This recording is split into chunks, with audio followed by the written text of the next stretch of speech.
Welcome, everybody. So my name's Mandy. I've invited you here tonight. Actually, not just me. I know Mince has who's assisting in the background, and Irene's going to do a little bit for us as well. Have also invited people, but thank you very much for coming along. I think there are probably a few people going to sort of, dribble in. So it's nice to have the support from Mince and Irene in the background.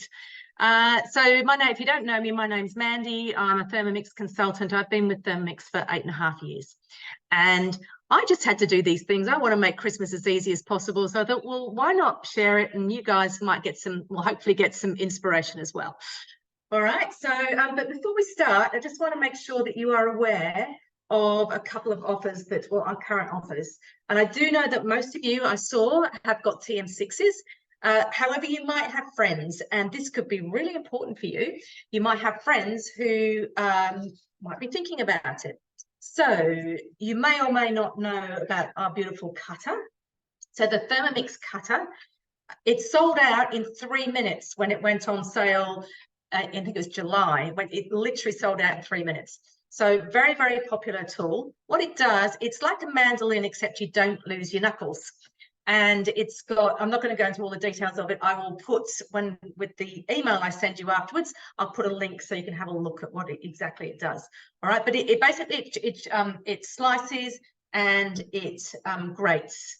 So you can get sort of like cheese, like pizza cheese, or you can get the really fine grated carrot like you would in a carrot, in a salad sandwich. So why am I telling you all that? So this is a host reward. You can't buy them. They're not available to buy, and we don't think they're coming back until sometime next year. Hopefully in the first few months, but we honestly don't know. But certainly not this year. So it's an opportunity to get hold of one of these. Is to host. However, the catch is one of your guests has to purchase a TM6 within 14 days of your demo, and then you get one of these for free. They're worth $219. Now I know it's starting to get busy. So if you're in a position where you can't host, but you have a friend who wants to purchase, you let your consultant know, whoever that is, and they can send you what's called a referral link. The referral link you then pass on to your friend who's interested in buying. And when they purchase, you will be sent a $100 voucher off the cost of the cutter. So that's 2 ways you can get a cutter in your life before Christmas. The third way, actually, is to come on board, become a consultant, and when you make 3 sales in your first 60 days as a consultant, you get one of these for free. Anyway, that's enough about the cutter, but I just want you to be aware, because I'd be desperately sad if you had friends who were interested and you missed out on one of these.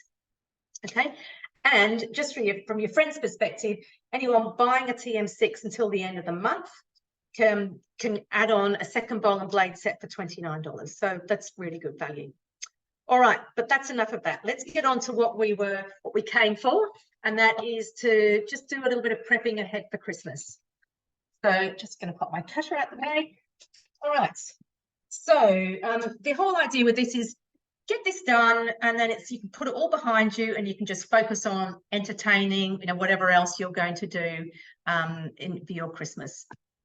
So let's get going. Someone in the waiting room, ladies, if you wouldn't mind. Thank you. All right. So first of all, I'm going to make fruit mince. Now, I don't think I've ever made this before. It's really simple and it lasts really well. So it's in my week.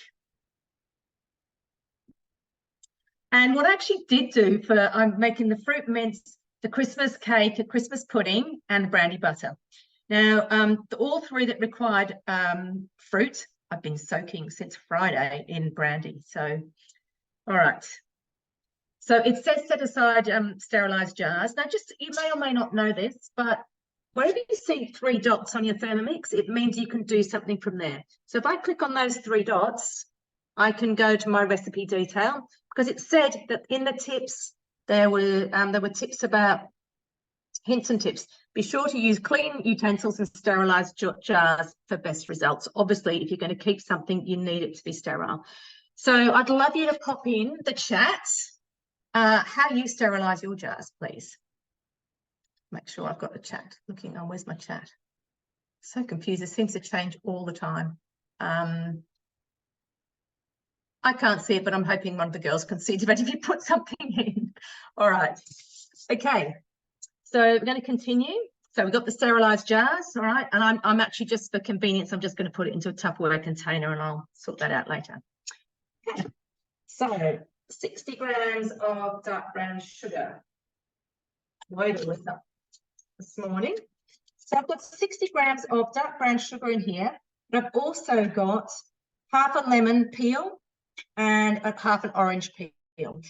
If you ever want to mill, you know, your rind, your zest, then obviously you want to try and make sure you don't have, you know, white on there. But it mills much better. You get a much better result if there's sugar in the recipe if you mill it with the sugar. So that's going in there.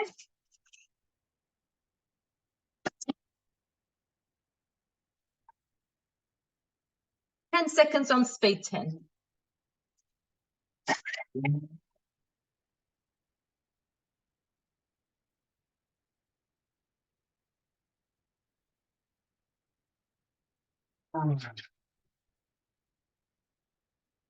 Asking me to scrape down the sides. See, it's all beautifully milled up there in the sugar. Smells amazing.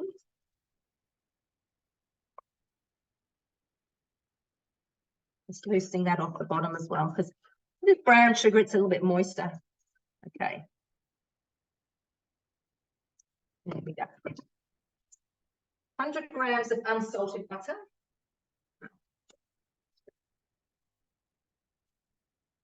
I had all these little containers with butter in the fridge. So I'm just going to grab one. Oh. Seemed to have got a bit confused with that one. We'll use this. I thought I'd checked everything before we started, but here we go. I'm just going to chop this up as we go. I knew I had some butter left over. I couldn't work out what it was going in. Anyway, just chop this up a bit. So this will be about 100.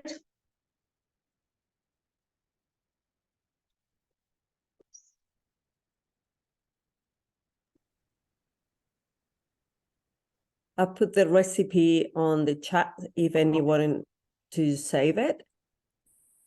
Awesome. Thanks, Monty. Appreciate it. Okay, 100 grams of apples, peeled and cored and cut. Oh, I didn't peel it, but doesn't matter. The apple peel won't harm anybody. 30 grams of lemon juice and 30 grams of orange juice. So I did these earlier and they're both in this little container here. I have no containers left in my house. They've used up with 4 recipes. Okay. So 4 seconds, speed 5.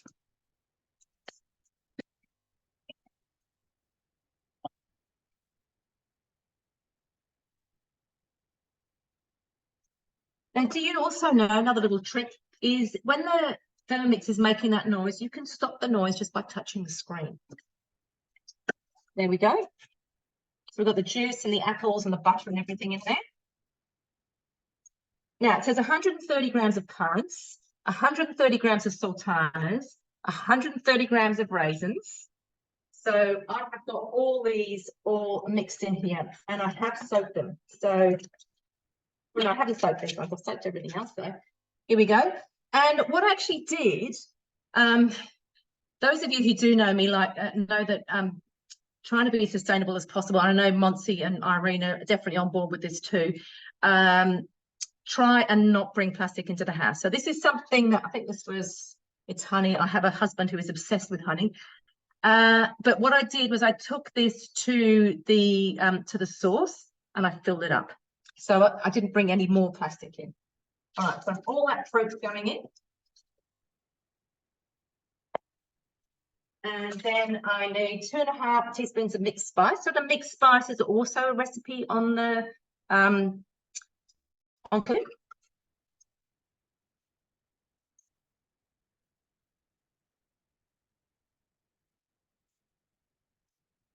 Two and a half of that. And then I'm going to pop the simmering basket on top and it's going to actually all cook for a bit. 5 minutes, 100 degrees, speed stir because we don't want to chop it all up. All right. So whilst that's doing that, I'm just going to move the next thing over. I know I need some brandy for that, so I'll leave that over there. All right, we'll move to my other Thermomix, which is over here. And we're going to start off with the Christmas cake. Now, I don't know if you've noticed on Cookie Do, there's a new collection or a newish collection, which is miniature cakes. And so what I'm actually doing is one of those recipes from there. Monty, in that thing I sent you, there's also a link to the rose gold mini tins as well. So you might want to add that. So let me find the recipe. Mini fruit cakes. Okay, here we go. Start cooking. So it's asking you, I have actually done some of this. Obviously, place a bowl on the lid and you're going to weigh in 560 grams of mixed dried fruit. So I did that, as I said, and put the brandy on top. It says preheat the oven. I'm not going to actually cook it now. I'm just going to make the mixture. And then this was the trickiest bit. I learned, and I made one the other day. So what it wants you to do is it wants you to cut out a bottom or a round for the bottom of the little tin. So it's a tiny little tin. And also line the insides, but then it also wants you to do this paper around the outside. And I have used this paper because it is compostable. All right. But the thing that I had trouble with was getting this around the outside. And look, I'm sure there are plenty of you who would have no problems with that at all. But what I did find the best thing to do was to grease with butter. I don't know if you can see there. I've got a little dog of butter, which I put on here to hold it as I was tying the string around. So that made a big difference. I was going to just oil them, but the butter is better glue than oil. So that's what you do with your tin. You've got the inside lines and you've got this around the outside.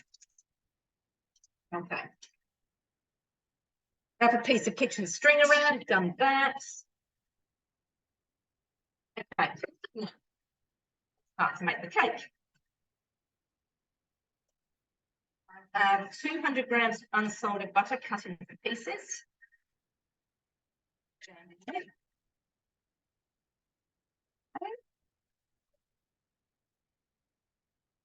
Okay. A lot of ingredients to this cake. So I told you, lots of containers. So then I have 200 grams of brown sugar.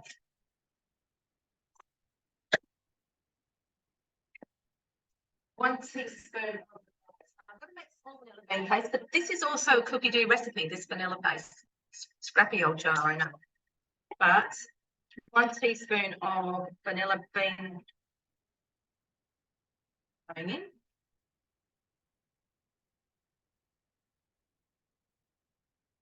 I'll tell you what smells divine, that vanilla. Okay. 20 seconds speed 8.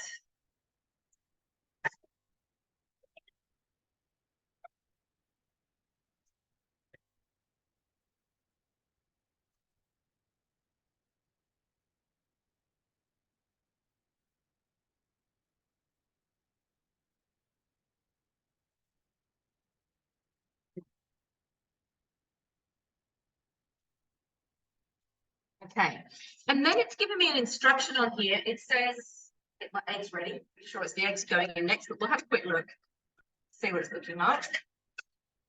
Oh, look at that, all creamed together beautifully. Okay, but it says turn the speed selector to speed 3. Meanwhile, follow the next step. So I'm turning to speed 3. That's gradually adding the eggs one at a time through the hole.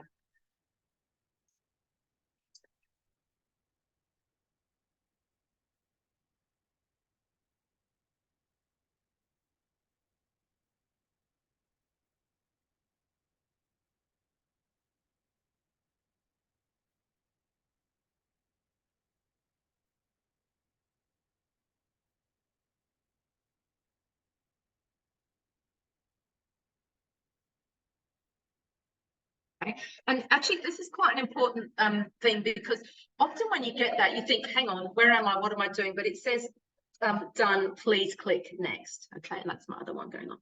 So now I'm going to add the reserved soaked fruit. I'm actually going to I'm going to scrape the sides down, because let's make sure that's all in there. So I'm going to give it a quick little mix, because there's a lot of mixture around the sides and not mixed in with the egg.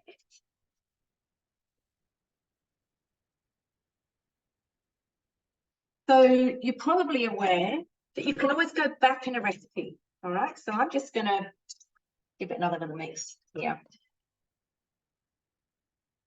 Whilst it's mixing, we'll just quickly go back to this one that's finished doing its cooking. It's got to add 60 grams of brandy.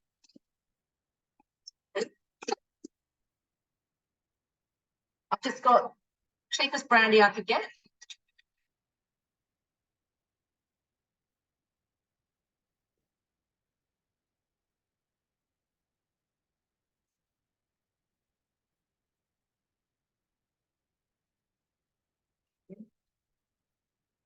All right, and then I'm just going to stir it with a spatula in a minute, but I'll keep going with the chaos.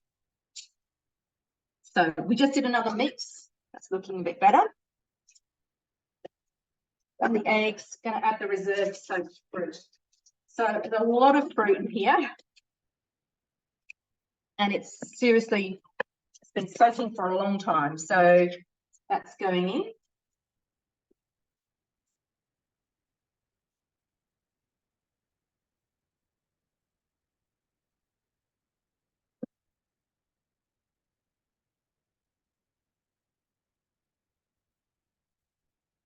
That was another honey bucket, just by the way.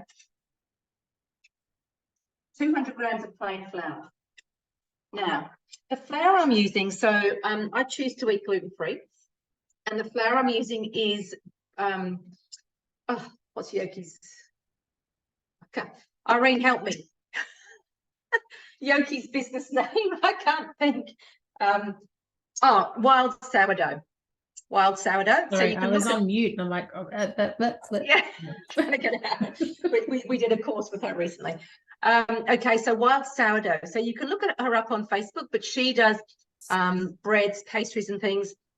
I'm actually helping at the gluten-free show in the city at the exhibition buildings on Sunday, but Yoki's there both days, and there is a Thermomix, the Thermomix people, there's a Thermomix stand there all weekend. So if you're in the area and you want to pop in, then you can come and say hello to Yoki. She's fantastic. But I'm using her flour.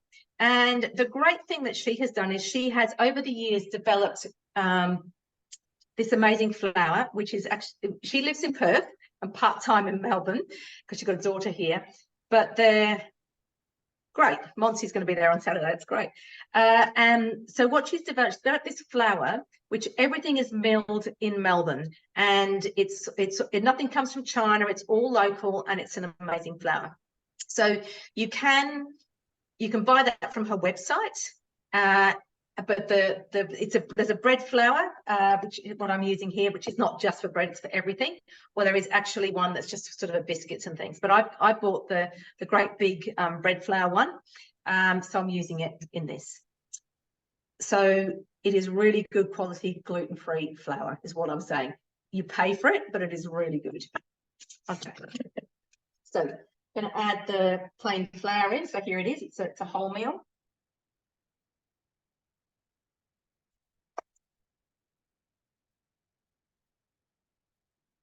100 grams of slivered almonds. Again, I've got these from the source, just got them in a paper bag. And the most time-consuming thing of this whole recipe was quartering my glacé cherries. So I've got a pretty full bowl here, I have to say. Mandy, I have a question myself. So you're using gluten-free flour. Do you need to add extra liquid? No. So Yoki's flour is the 1 recipe. for 1. It's 1 for 1. Yoki's flour. Okay, fantastic. Yep. 1 teaspoon of baking powder.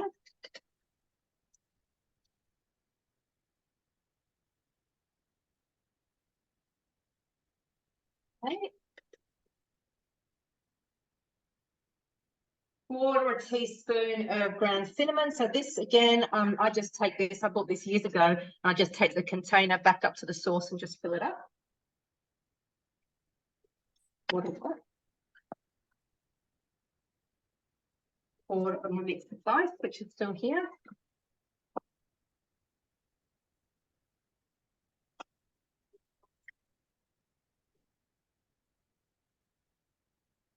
Quarter of sea salt. Where do you buy your cinnamon? At the source. Oh, okay, yeah, in Hampton, right? I do actually Malvern. Oh, okay, there's Danbury another one. Road, Malvern. Yeah, absolutely. Now it's asking me to insert the spatula, and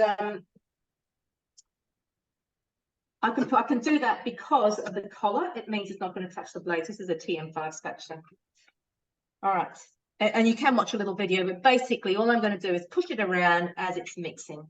So 20 seconds on speed 4 on reverse.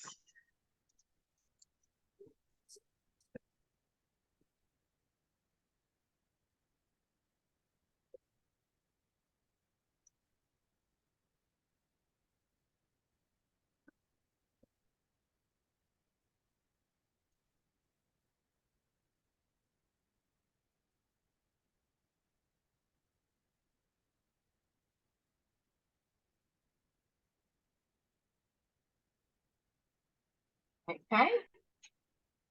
And it says pour into the prepared tin. So I've got this incredible mixture here. It's really beautiful. And I'm just going to pop that into a couple of tins. I haven't prepared 4. I've only done 2 in the interest of time, and you don't need to see me filling tins.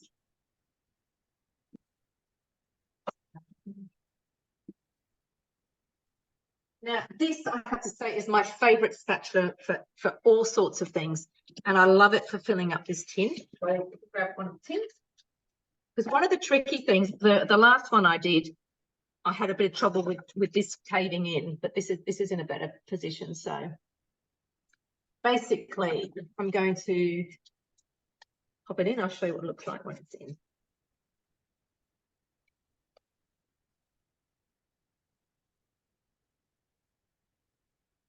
Anyway, it's so good. All right, now can you see that? So I'm going to get more than 4 out of this. I think you can probably fill them up higher, but I'm happy with little cakes. So I'll just show you one that I made the other day. There you go, all wrapped up. And yes, it's cellophane, it's plastic, but I had it. I didn't go out and buy it. So I'm just using up something that I had already. But, you know, what a great little gift. I know this isn't particularly about gifts, and obviously you can make bigger cakes, but this is also a great idea for a gift too. All right. So everyone happy with the cake?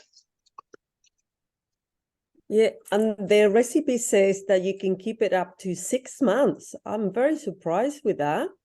Yeah, well, it's you put more alcohol in there, as you know, you can make holes in it after it's baked, and you keep pouring brandy in too. But Irene can probably help us with why that's possible. Okay, yes, Irene, we need your help. So yeah, it's the preservatives of you know, things like sugar help extend shelf life, as does alcohol. So yes, 2 of those. All right. That's great, Mandy, by the way. Yeah. All right, I'm going to pop you on the spotlight if that's okay, Irene, if you want to do your little thing, because I've got to wash a bowl. No worries.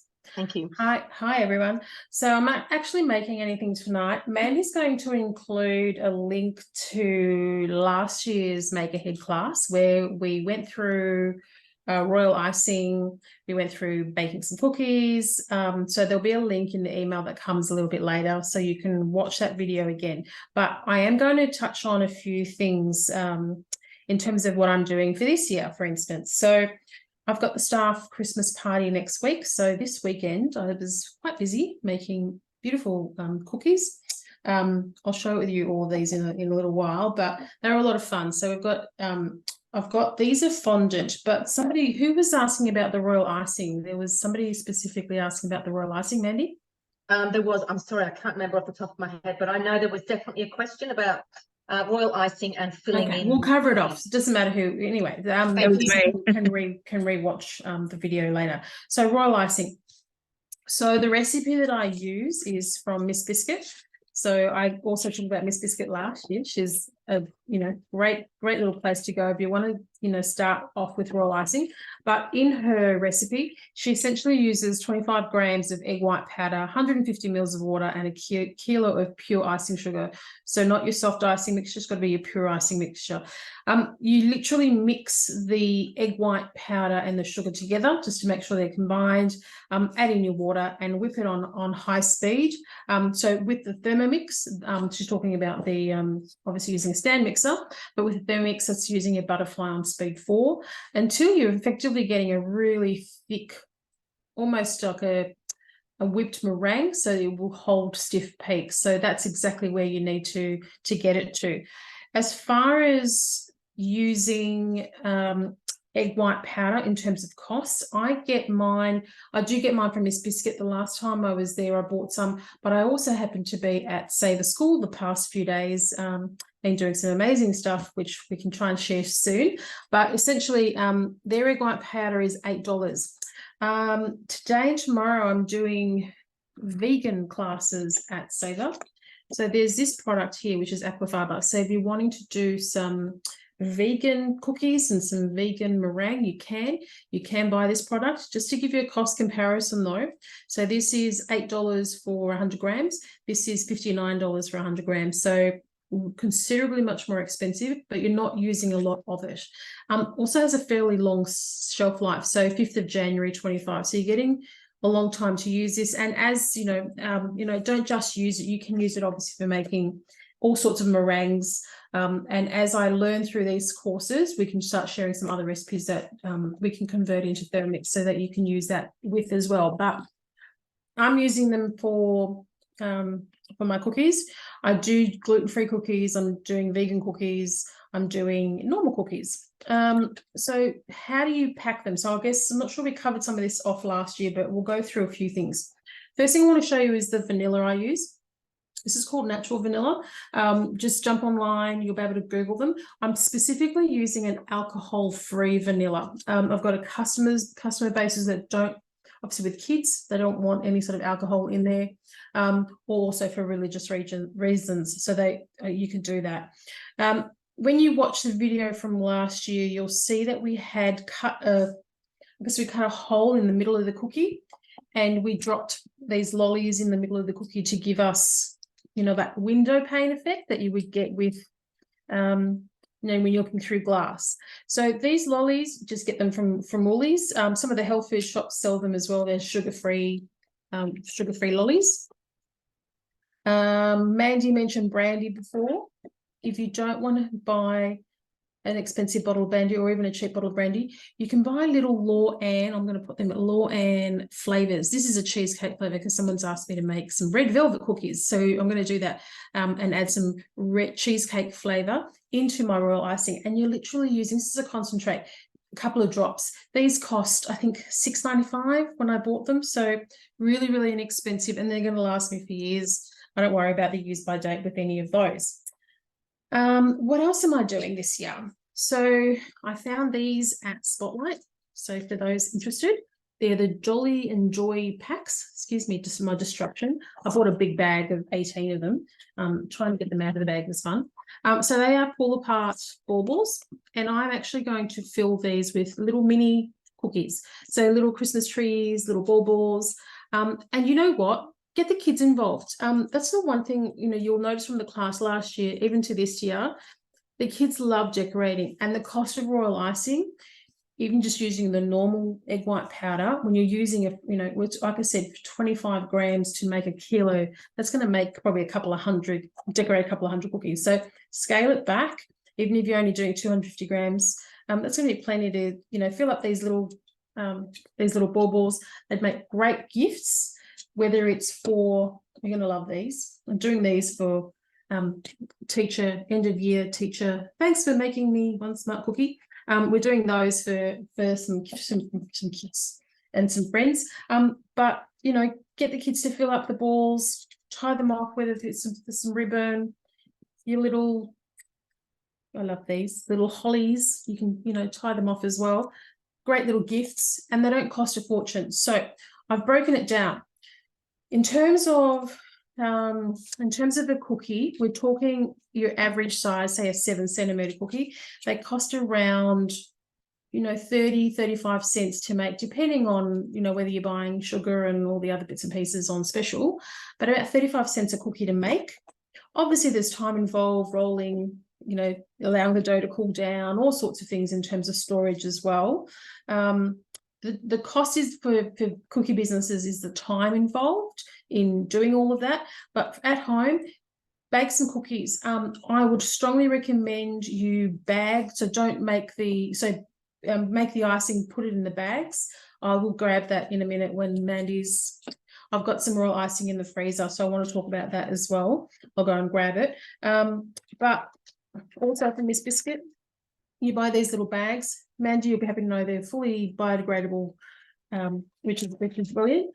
These have little sticky tabs on the back of them. Now, at shelf life, this will only keep them airtight for a couple of weeks. So with these cookies, they're going to get eaten in the next week or so with the Christmas parties. But if I was to make these and wanting to hand them out as Christmas presents, you need to heat seal. So I have a commercial heat sealer. I'll say it's not that expensive, but it's a commercial, but you can use a heat iron. So if you've got a straightening iron, you can use that on these. I just use a piece of, basically just use a towel over the top, so you're not, you know, putting it onto your plastic direct, and it'll seal that bag, and that'll keep them fresh anywhere up to 2 months. So you can start making your cookies now, heat seal them with your heat iron or your straightener, and, you know, rather than buying a heat sealer, and, you know, get on to making cookies.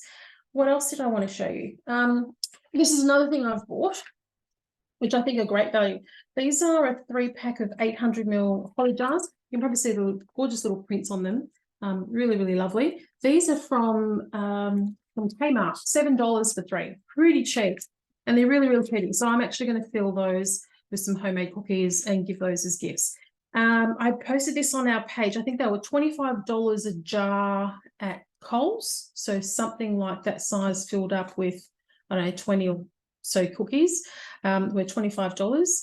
I worked out there you'll save about $18 making them yourself. So give it a go.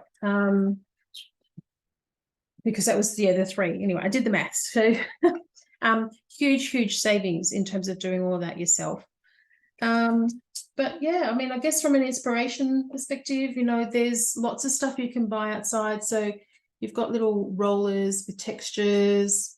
Irene, can you just talk about filling the icing, you know, with your cookies? If you do that outline on the edge and then you fill with the icing. So in terms of the royal icing? Yeah, so really it's practice. So again, if you watch the video from last year, I used bottles, kind of like a really miniature version of a tomato sauce bottle. You can also use the piping bags. I like using I'll call it the sauce bottle, because they're only little with a really fine tip on the end. I like using those because you're not wasting plastic. You know, you can reuse them over and over again, but essentially it's just practice. So once you make the initial royal icing, so we're talking about the 25 grams of egg white powder, 150 ml of water, kilo of icing sugar, and scale it down, you know, depending on the quantity you want to make. The consistency of that is what I call outside piping, or border piping. You can use that consistency, and then you're basically dropping in maybe a teaspoon of water or a half teaspoon of water to eventually get it to what we call flooding consistency. So that's once you've done, so you'll have 2 consistencies, one for doing your outline, and then your second consistency for doing the flooding. So that's to fill up your cookie all the way through. Really, really important that you dehydrate your cookies. So whether that's in the oven or you have a dehydrator, if you don't do that, you'll end up having dips in your cookies. You'll end up having sort of wrinkling through it. It's just practice. There are lots and lots of videos on YouTube. Just get on and watch some. If you want directions onto some, I'm happy to point you in the direction of a few that I really, really like. Yeah. So, and when you're dehydrating cookies in the oven, how long do you do it for and what sort of temperature? So I call it crusting over. So you'll see when you flood a cookie with royal icing, it's very shiny and it's got a really nice wet finish to it. Once it loses when you're dehydrating, it'll lose that shine and it'll start to go into a matte finish. That's what I call just crusted over. It's safe enough to turn the oven off and then just leave them in the oven to dry overnight. So we're talking the lowest setting on your oven. So 35, 45 degrees would be absolutely fine. Even 50 would be okay. So you're talking about half an hour. I know when we did the class last year, we were talking about anywhere from 2 hours to 4 hours. I think that's too long. You're potentially drying out your cookie a little bit too much. But I find once it's crusted over, you just need to turn the oven off and let them sit. And they do need 24 hours to dry. So if you're working with kids or trying to do the decorating with kids, then what I would do is maybe pre-flood do the royal icing on the cookies. Don't worry about they'll get mess everywhere. Depends on the age of the kids, but prepare them, and then you can buy edible markers. I'll go and get some of those as well, just to show you, and you can literally color them in and they can use them like textures and draw on them and draw whatever they like on top of the royal icing cookie, which is a lot of fun as well. Awesome. Thank you so much. So Irene has had a very busy day. She's been doing her course and then she's gone and done payroll or something. And she still said she'd pop on and just say that because I know someone was very keen to understand that. So thank you very much, Irene. No worries. I'll go and grab the markers. I'll grab the royal icing so you can see it. All right. I'll keep going. Girls, we have another question here regarding how to keep the mini cakes fresh. I suggested to use paper instead of plastic, but Kaylee is asking if to keep it fresh, if we need to wrap it with cling film first. Okay. I don't think it says that in the, I think it is that whole, let me just look on the tips and tricks on the recipe, but I'm pretty sure it was literally, because you make holes in it after it's baked and you keep putting alcohol in. So you're going to, sorry, I'm just trying to find the recipe here. Mini fruit cakes.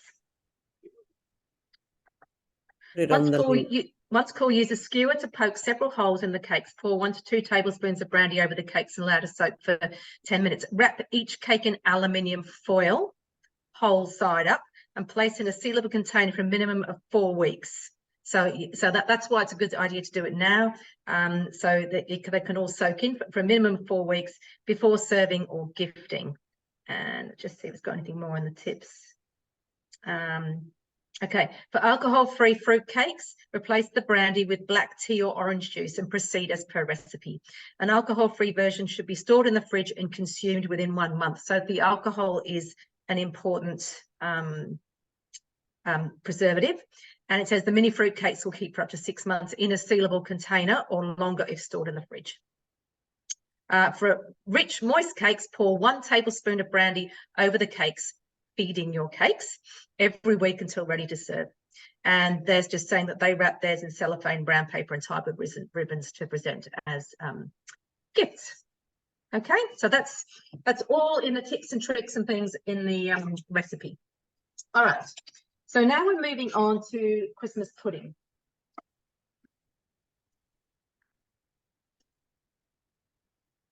So, all my bits and pieces for here. Where are they? Okay. 1 lemon, thin peelings. Actually, I think I've done this. I know there was one I had to start partway through. Let me just look at this. Christmas pudding started at stage 4. All right. So I have done a whole lot of this, and I've prepped that. I didn't need to, so that will just go in the freezer for when I need some stuff. So again, I don't need to start at the beginning. So I'm going to go here. I'm going to go into the recipe detail. I'm going to scroll down. So what it was you're going to blitz up your peel, scrape down the sides, blitz it again, then add all the fruit, the cherries, the sultanas, the apricots, everything like that. And mixed peel, which I decided not to use. My husband doesn't like mixed peel. So all I did was up the number of cherries. And then you're going to leave it aside overnight with the brandy on it. So it says, after this time, grease a pudding basin, 1.5 pints or 850 mils. Now I'm keeping with the mini theme, so I'll just hit that because that's where I can start. But just showing you, so earlier this year I joined the CWA, and I didn't know there was CWAs in Melbourne, but there are. So I'm a member of the Ashburton branch, and they're making a lot of little puddings. And I was chatting with them the other day to have a meeting. I said, well, what are you making your puddings in? And they're using these little things here. And what they do is they use an oven bag to line that, and they put the mixture in there and they boil it all in there, and then they obviously pull it out because they're all going to be sold because they're doing some fundraising. But I don't want to use the plastic, okay? So I read a bit about calico, and I've got some. This is actually cotton because I did check, and cotton's okay too, and it's damp. And what I'm going to do is just line my little tin like that with my bit of cotton. I have also got some calico. But what you need to do, you can't just go and buy calico and just start using it straight away. You do need to soak it.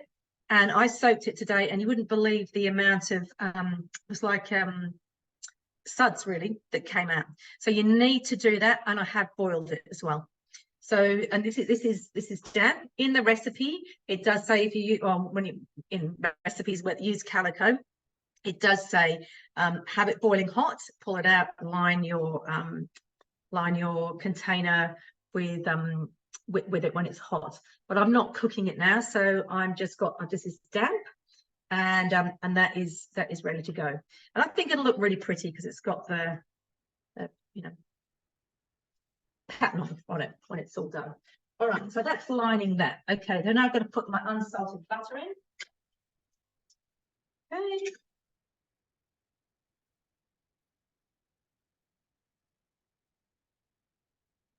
That's a bit over because I started a bit over. 90 grams of sugar. A dark sugar. Oh, sorry, you can't see the screen. 2 large eggs.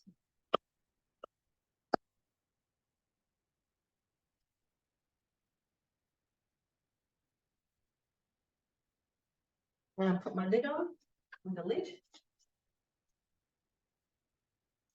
30 seconds, speed 4.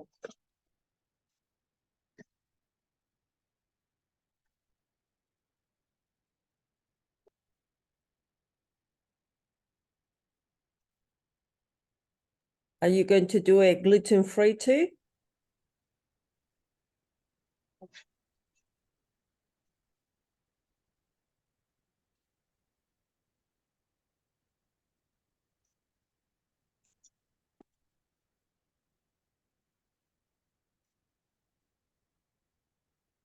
Sorry, Monty, I couldn't hear you. Oh, no, I was just asking if you are making them gluten-free as well. They are. Yeah, everything's going to be gluten-free. Fantastic. Right. So it says scrape down the sides. It's actually not that much to scrape down. It's just mixed up there. Okay. 90 grams of self-raising flour. So this is not self-raising flour. So I'm popping in this, and I'm going to put a teaspoon of baking powder in.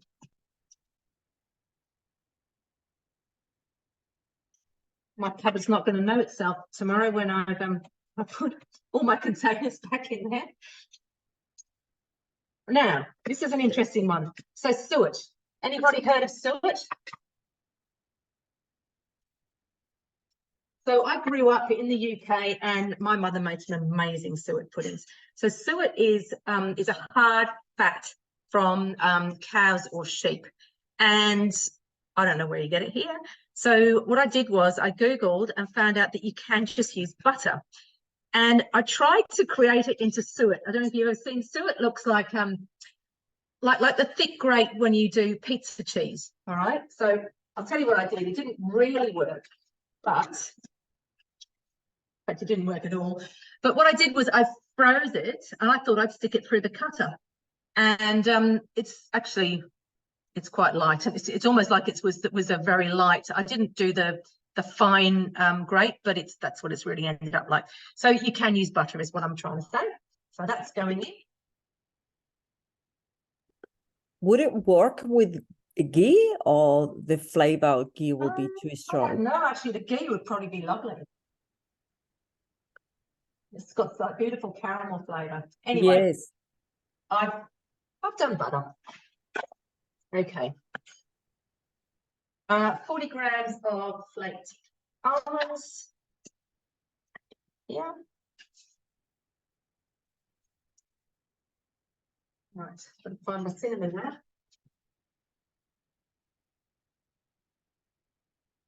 All right, I've got stuff everywhere in this kitchen. Good job you can't see behind the computer, I'll tell you. All right, 1 teaspoon of cinnamon. 1 teaspoon of the good old allspice. A mixed spice, sorry. Oh, I say allspice, it's got mixed spice in it, which is all Christmassy anyway. 1 teaspoon of ginger.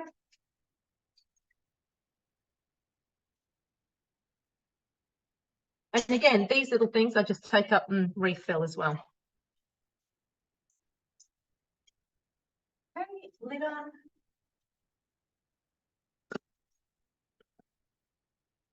Ten seconds, speed 3.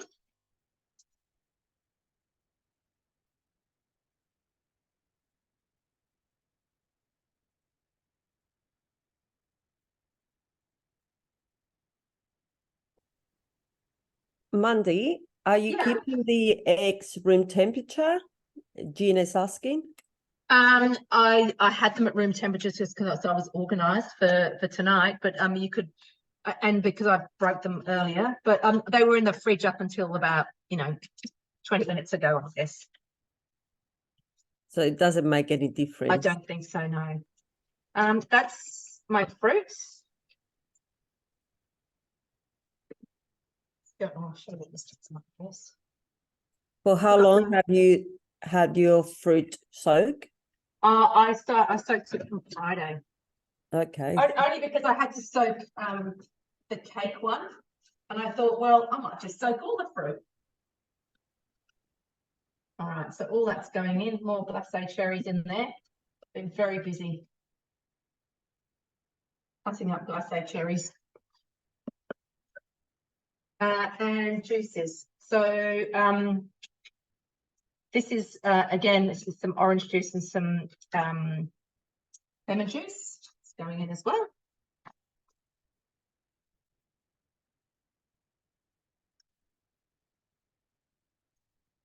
Oops.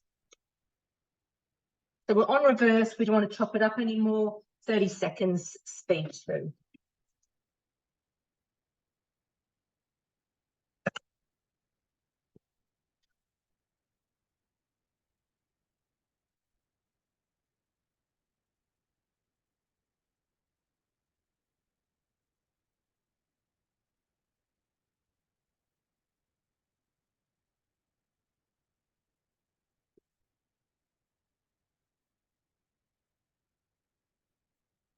I'm going to try to see if I find at the mix shop the mold for these puddings.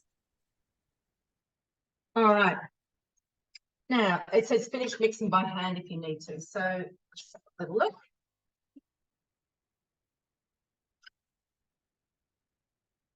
It's fine.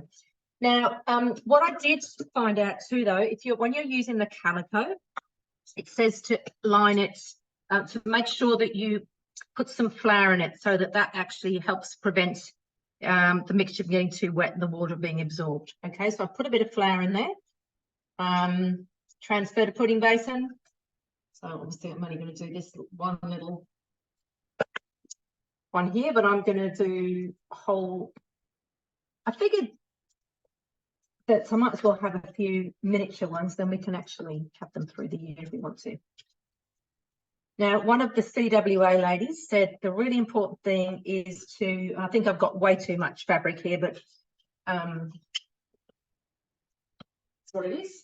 The really important thing when you're doing this is to make sure, if you're doing it with fabric, well, it doesn't matter whether it's fabric or you're doing the oven bags, is to really get it as tight as possible when you're tying it up. And obviously don't have to boil it in the little pot, but I quite like the shape. Oops, that wasn't very clever, was it? My string broke. Okay, I've just got some more string. Hold on.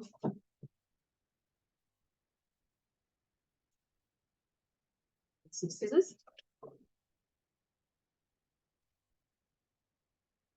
Hope this one doesn't do the same. It's So very you're doing mini puddings as well. yes. I just put on the chat the link for the rose gold pudding steamer. Oh, excellent. Thank you very much, Monsi. So No. there it is. So there's going to be a little pudding. These ones in this recipe, they actually steam them. They do it slightly differently. So they're covering it with a buttered circle of greaseproof paper. Cover the basin with a large circle of, so you're covering the surface. Then you're covering the whole basin with it. Then cover with a circle of foil, a pleat in the middle, secure with kitchen string, and then you're going to put it in the varoma and steam it. Okay, so this is, they're steaming it, or you can just do it the traditional way in a big pan. But that's quite cute, isn't it? All right. Last but not least, one of the really important things for Christmas is the brandy butter. Who makes brandy butter? Still can't see the whole, everyone in the chat. Let me just see if I can find it. Ah, there it is. Okay. Yeah. So I know we have, my husband said we do hard sauce, which I think is rum. Or maybe that's, I don't know, whichever it is. Anyway, I grew up with brandy butter. So I'm making brandy butter. Start cooking. 200 grams of granulated sugar. So I've just got raw sugar. Okay, just, you know, love the raw sugar because it comes in paper. And I'm just going to mill that up. 30 seconds, speed 10.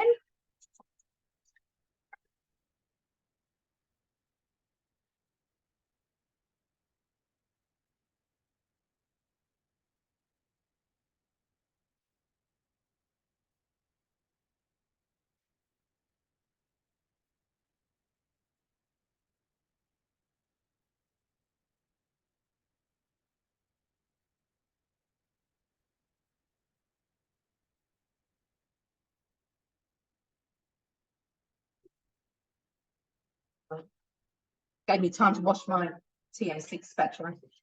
All right. Beautiful. I'm sure you've all seen that wonderful milling of sugar. Write this all down here.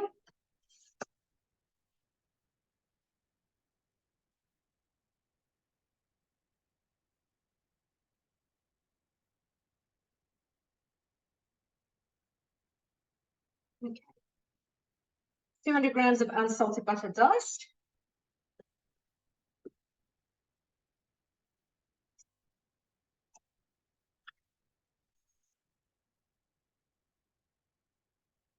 Seconds on speed 2, just mixing all that up together.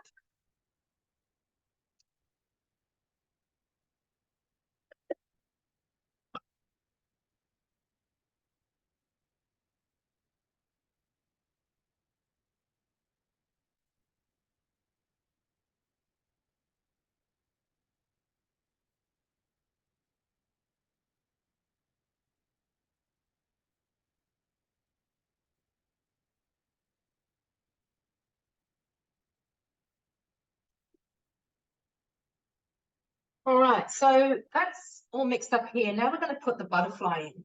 So if you're not sure about putting your butterfly in, what you've got to do is just find the blades.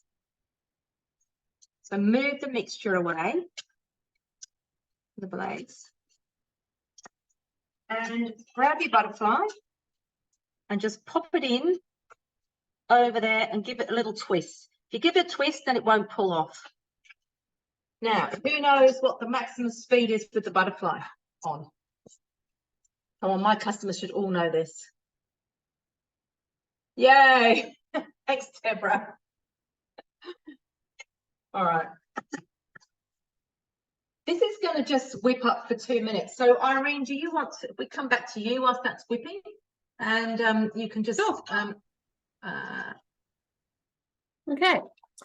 So markers. I talked about a few different edible markers. So if you are dealing with, so I strongly recommend if you've got really young kids and you're going to do the royal icing, pre-pipe them, do them, you know, line them or out, you know, border them and flood them and dehydrate them so that they're ready to go.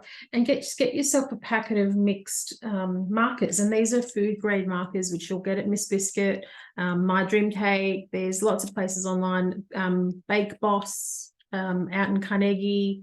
There might even be a range at Spotlight, so it's worth just exploring online before you head out. I do like this brand though.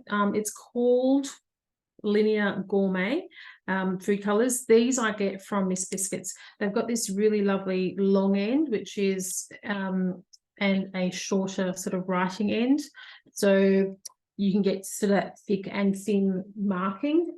And there's another style. I did get these from overseas, so I'm not sure whether they're available here yet, but she has got other options in terms of metallics. So the metallics you'll see on the top of the deer there. So they're really lovely metallic in the gold, there's the bronze and silver. So they're really lovely as well. I don't even know what brand these are. Anyway, because nothing on it, just says metallic edible decorating pens. But I got these from overseas, not from Miss Biscuit, but she has got other ones in the metallics, which are very similar to this style. So they're really, really nice.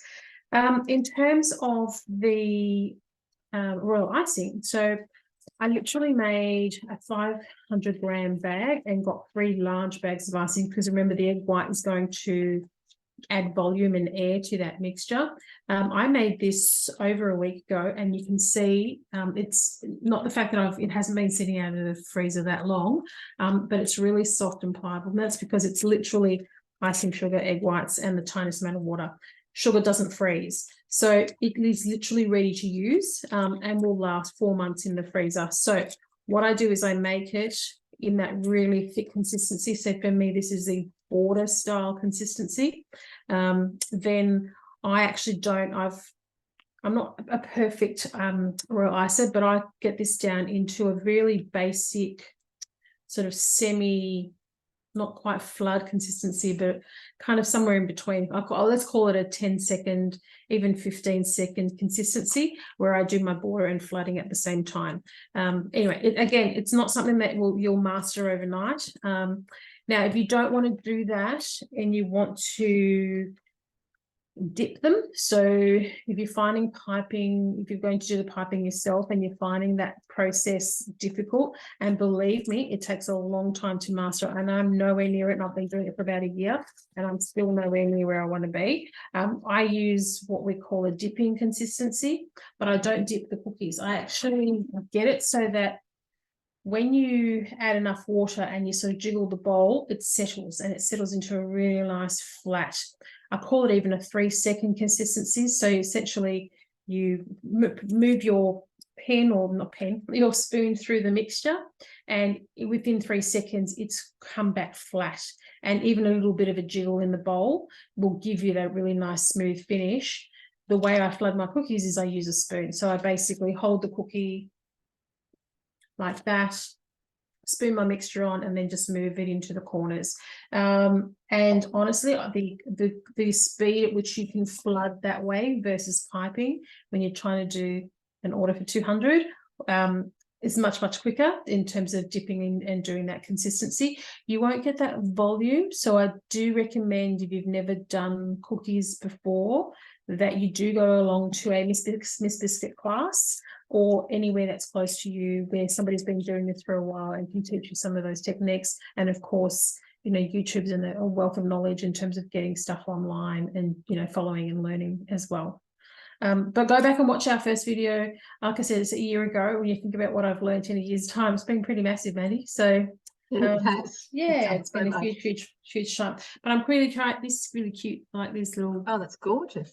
They get into Yeah. it. Yeah, so they're cute. Yeah. So you can lots to learn, lots to do, lots to play with. And you know what? It's not just for the kids. We did it last year as a fun, We did. It was fun so exercise. funny. It was so funny because they started drawing extra bits, I think. We won't get too into it. It was hilarious. It was so much fun. And it didn't matter. None of us had any experience doing it, but we had a ball as a team meeting. We did that last year, which was a lot of fun. So I highly recommend it for the adults. Thank you so much, Irene. I really appreciate you giving You're your very time tonight welcome. after your very busy day. All right. So just going to finish off this brandy butter and then we are done. So what's happened is it's all whipped up. Look how gorgeous that looks there. I whipped up there. I'm leaving the butterfly in and scrape down the sides. I know it says without the measuring cup. I'm going to turn it to speed 3 and follow the next step. This. Add 5 to 10 tablespoons of brandy, one at a time. Oops.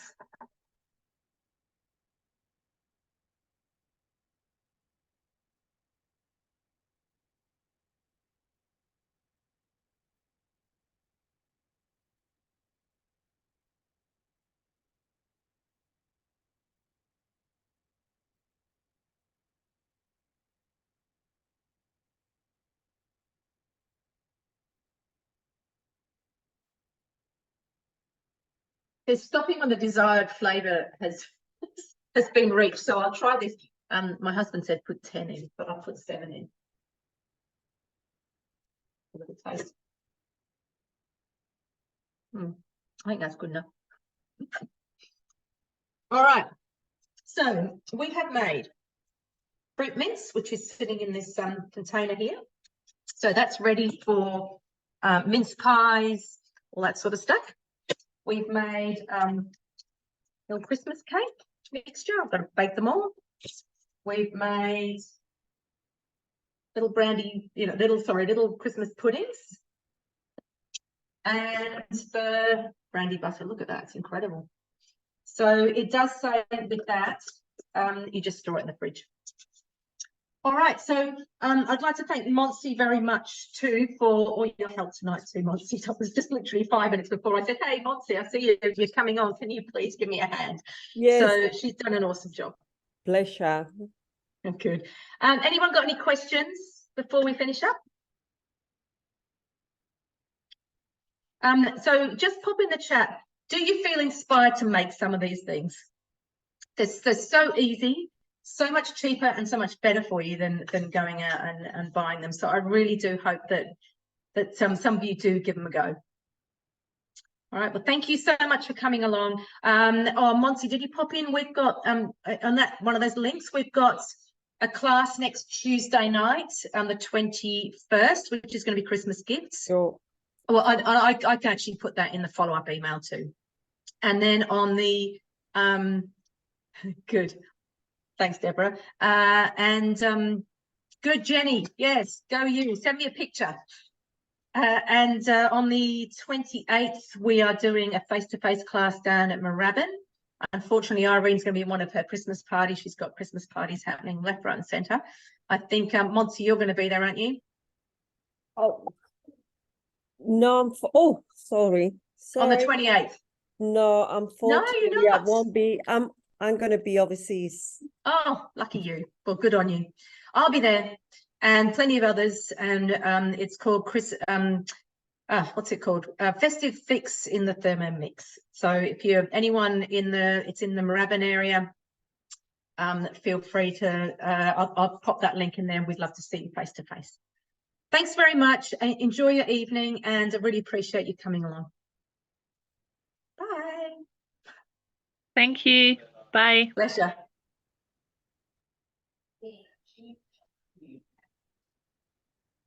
Stop recording.